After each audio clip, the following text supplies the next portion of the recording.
عندما تكللت مسيرتي الدراسية بنجاح طال انتظاره، وأشرقت شمس النتيجة أخيرا، احتضنت شهادتي الجامعية كما لو أنها حلم طال به السهر حتى صار حقيقة.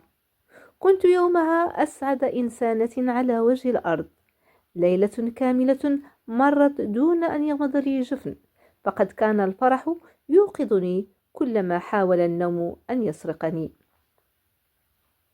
وفي صباح هادئ، بينما كنت مستلقية في فراشي أقاوم بقايا الإرهاق، دخلت والدتي رحمها الله بابتسامتها الدافئة، وطلبت مني أن أستعد لمرافقتها إلى السوق لنشتري حاجيات البيت. كنت غارقة في النعاس، مثقلة بتعب عام طويل، فاعتذرت منها بلطف، راجية أن أستريح قليلا، لكنها بحنانها المعتاد ألحت علي، فنهضت على مضض، أجر خطواتي بين الخمول والرغبة في البقاء.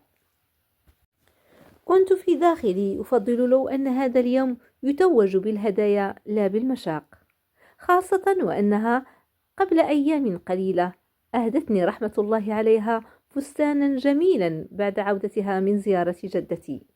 ومع ذلك كان في نفسي شيء من الطمع الطفولي، رغبة خفية أن أدلل أكثر في هذه المناسبة الخاصة.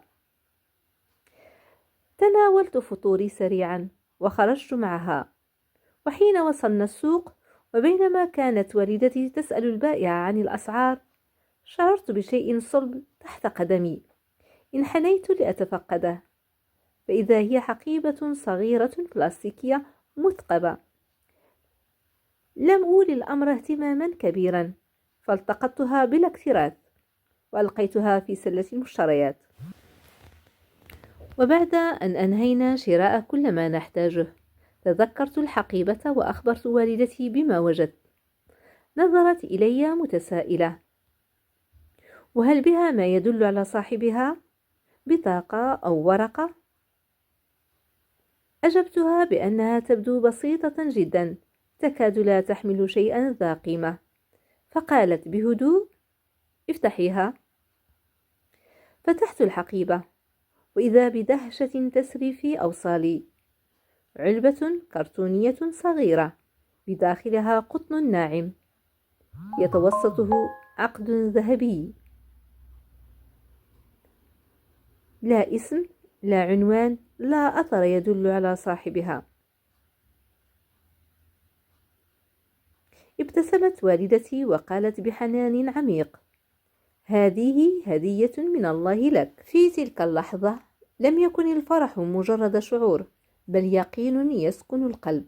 شعرت أن هذه الهدية لم تأتي صدفة، بل كانت ثمرة رضا والدتي ودعائها الصادق الذي رافقني طوال الطريق. ومنذ ذلك اليوم بقيت تلك السلسلة أكثر من مجرد زينة، كانت ذكرى حية تحمل في بريقها دعوة وبركة رضا ولمسة لطف من الله تعالى الذي يفاجئنا دائما حين لا نتوقع. لقد أدركت حينها أن العطاء الحقيقي لا يقاس بقيمته المادية، بل بما يتركه في القلب من سكينة وامتنان، وأن رضا الوالدين ليس طريقا للبركة فحسب، بل هو باب تفتح منه أبواب الخير دون استئذان.